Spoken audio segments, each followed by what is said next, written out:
It's Friday. It's Friday. Anyone else got the Friday feeling or not? It's Friday. I love Fridays. And there's some sunshine and it feels a little bit like spring, even though it's the middle of January. And so yeah, happiness. Our definition of happiness is, where do we go with this one then? So in my description for this one, I put it's a choice, didn't I? And I guess it's not as simple as that. Let me just move my light. I look like I'm in interrogation. What is happiness? Tell me. Tell me now. Tell me now. What is happiness, please? It's feeling like that. Well, that's not happiness, and happiness won't come from that feeling either. Oh. So yeah, I mentioned it's about attachments and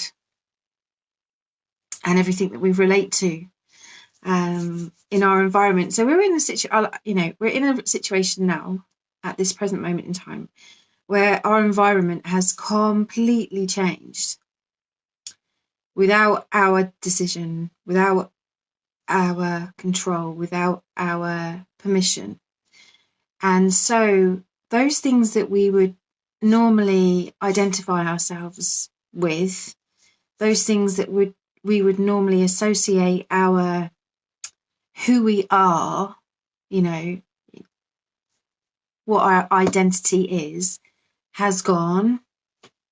Some of them have gone, some of them have been like sort of pushed to one side, some of them have changed their dynamic, some of them have come in fuller, more forceful, more aggressively. And so it's a case of what you saw as your life has changed somehow. And whatever those things were, the people, where you went to work, how you worked, where your money came from, how much money, intimacy, those intimate relationships you had, like the people that you knew you could always hug when you saw them, the people you knew that you could touch when you saw them, the way that you showed your love for people and the expression of love. And so food as well. Food has changed. Food might have changed because you're on a budget. Food might have changed because you've decided to go and shop somewhere else. Or you might have decided that you just want to be more healthy and you want to take charge of your health and eat better. And all your associations basically are contributing to what you think of. I have to stop doing that because it looks like two bunnies. So what you associate as being your happiness, and when those things get moved away from you, you can feel dreadfully unhappy. So it makes the equation is that whatever you're associating with, if it's making you happy, then it gets taken away and you don't feel happy. Why? And that's when we have to internalize our awareness. So there's a lot of people doing lives at the moment, and I think it's amazing that we've got this kind of community whereby we can help each other out. So do contribute and do watch them, because there might be a nugget of inspiration on one of them. And certainly there's going to be people that listen to me and they're like, nah. Then that's fine as well. Go find your person. And my plan is that from this point, I'm going to go over to YouTube.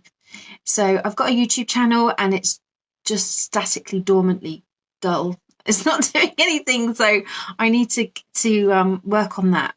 And so I'm going to kind of commit myself to YouTube. So if anyone's interested, it's Lois-Faye, The Art of Life, which basically is relevant to everything that I like to speak about. So yeah, really working with what you identify yourself with. A lot of people are like, I can't wait to be back doing this, and I can't can't wait to have that again.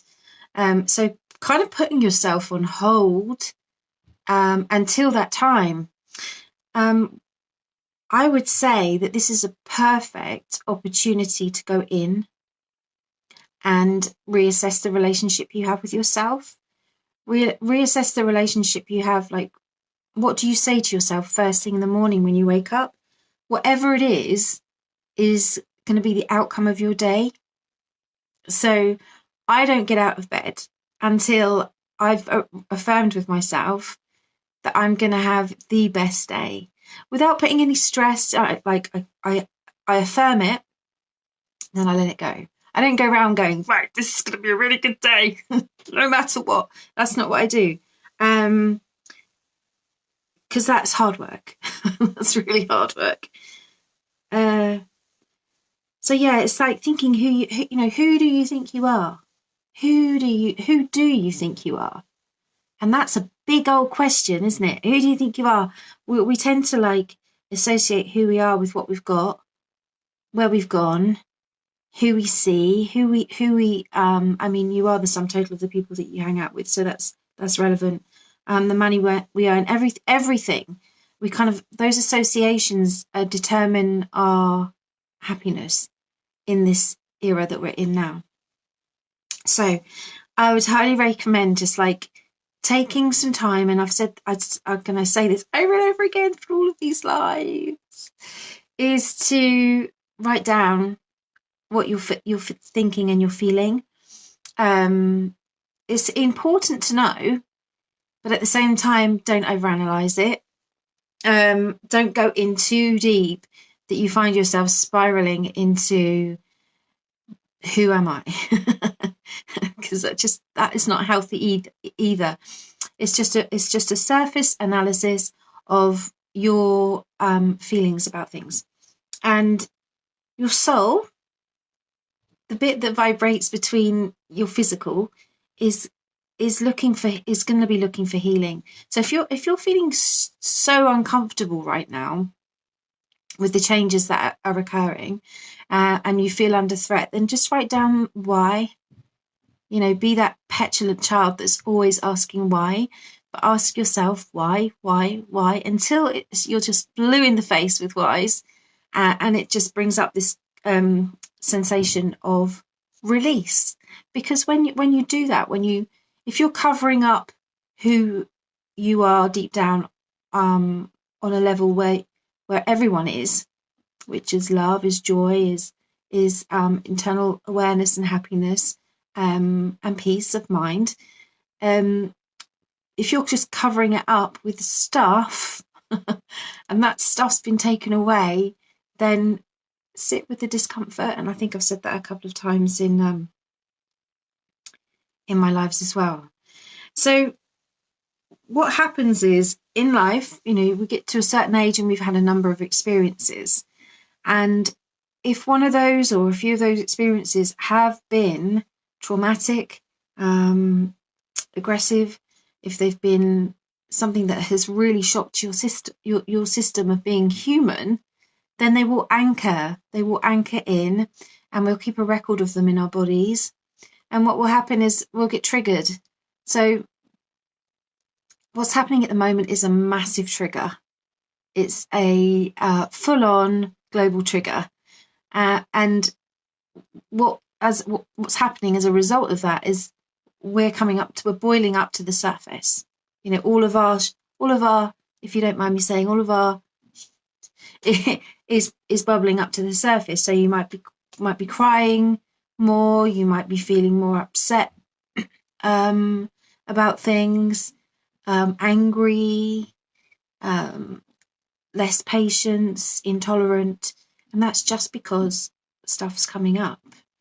And that's okay as well, because we may, all of us, on every single level, no matter how much self-development you've done, will have a certain amount of this. So yeah, it's the soul looking for healing.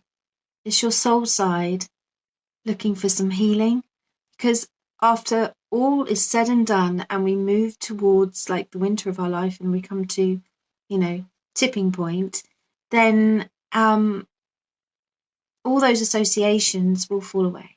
And there will be a moment in time where you have to look. You have to look.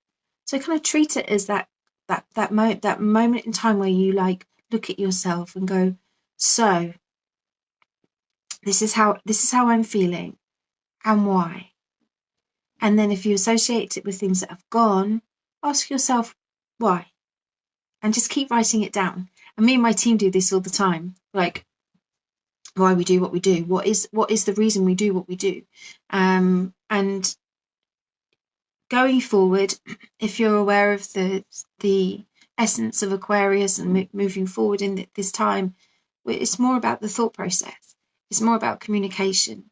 It's less about graft and hard work, which is necessary, but there has to be a balance.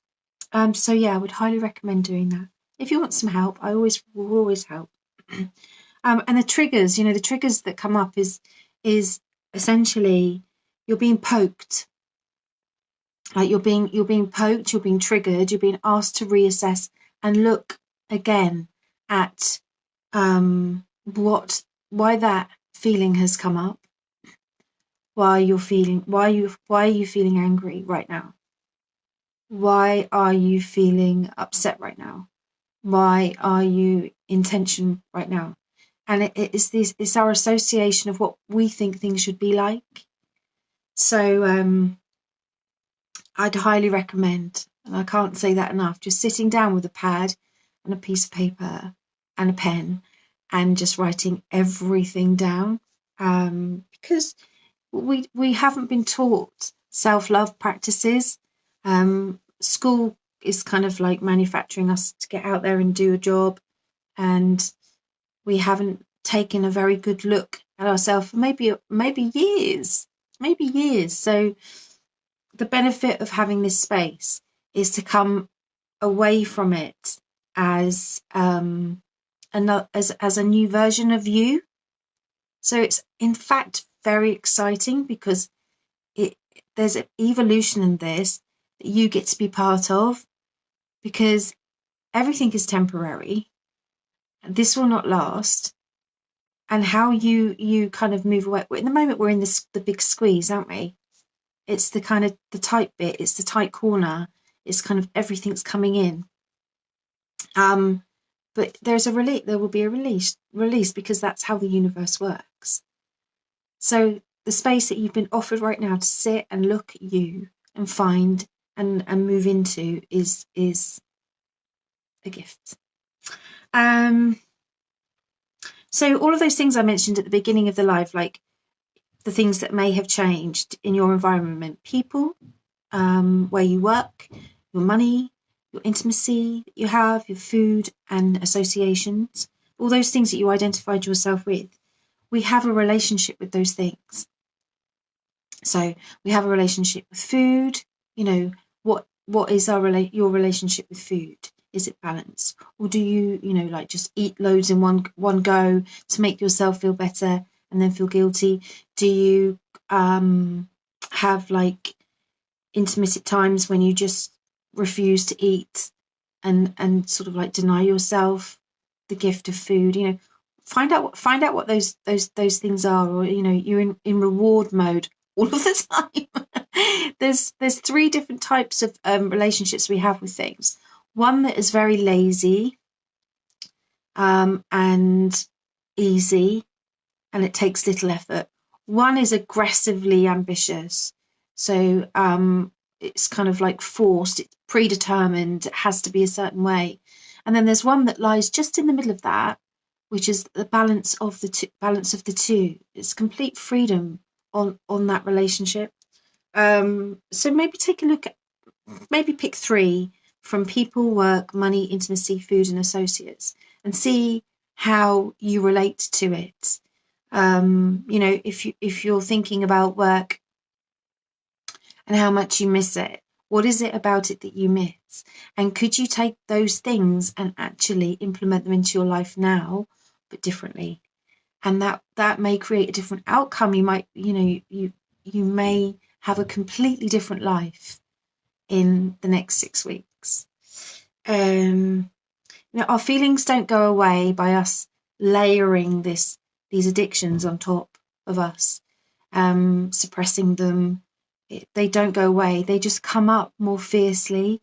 The trigger is like, that's why we're seeing so much distortion in society, because the impressions on groups of people that have been made are not unique to human existence. They're not the uniqueness of being human. They're a distortion of. So the trigger is making that explosion occur. So if you can like, say for instance, if you are watching something, feeding yourself information that is triggering something, ask yourself why. Why is that happening? What is it bringing up in you that's already there? So there's two ways that people kind of play out. One, blaming, shaming, and justifying outwardly.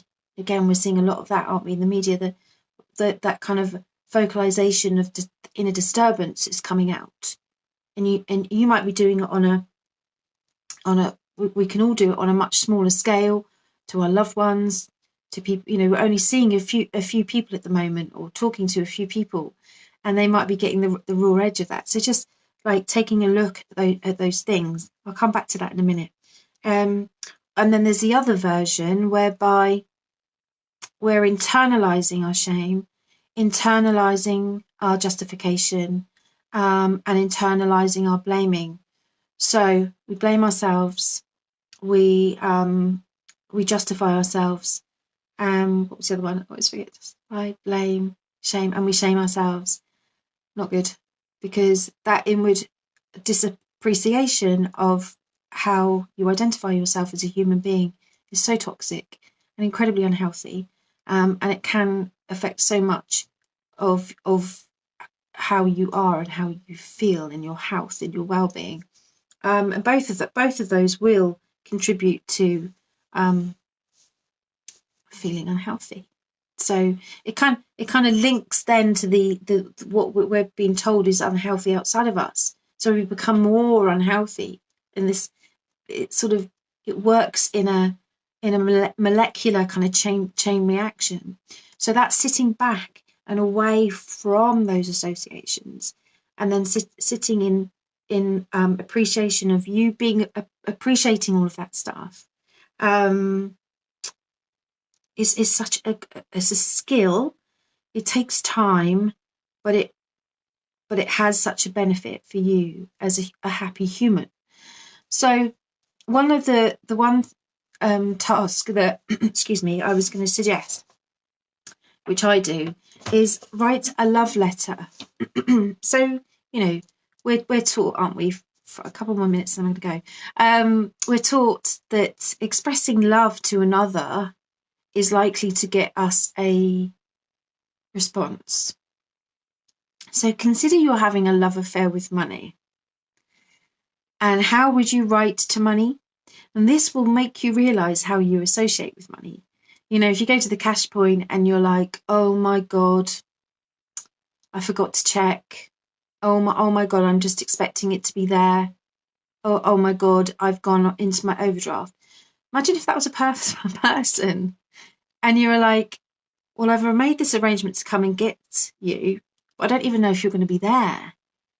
Or I wish I had more of you. I need more of you. Why are you not showing up as more? Do you see? It's like, no. Fall in love with money. Fall in love with money. It's one of the most poignant results in abundance that I've noticed. That if you have a love affair with money, that is healthy, it can be incredible, really lovely. And in fact, you can go back a bit. Like when I was a student and I was in debt, that was just a terrible, terrible, terrible relationship. And I just apologized to money. I said, I'm really sorry. I just took advantage of you completely. I had no idea what I was doing. And I'm just sorry. But today, this is how I feel about you. It's just bizarre, but it works. And then do the same with the people that surround you. Do the same with your workplace. Do the same with your intimate relationships. Do the same food. Now, food's an interesting love story, and your associates. Just have a look and see what comes up, and share with me if you come up with anything interesting, because I find it so revealing. So yeah, happiness basically comes from the freedom from our attachments. So through this process, as you start writing things down and looking at things, the soul's going to go, oh, thank you. Because you let it go. As soon as you touch it, as soon as you touch the nerve, as soon as you kind of like write it down on paper or put it on your iPad, or you, however, which way you make it real, you let it go. There's a part of it that just distributes itself because it's not in contraction of your discomfort. It's gone. And that's happiness, because every little bit of let go is your eternal expression of joy. Wow. And if people see it in you and they feel it in you, you give them permission to do the same. That's how we're going to contribute to mass change. Not through force, not through aggression, not through trying, because that does nothing, happens when you try, but through being love, being all love. So if you get stuck with this, come back to this live, or there's several books that you can read, which I can give you access to. Off the top of my head, The Power of Now Always by Eckhart Tolle, and so many. Happiness is the Way, I think that's one. Oh, The Obstacle is the Way, that's the one. So yeah, thank you for watching again. I've had some really, really fabulous feedback from the previous lives. So I think this is number 10. There's another 11 to go, and then over to YouTube. Yay! Have an amazing Friday, and I will, if I don't see you over the weekend, I will see you on Monday. Blessings. Bye.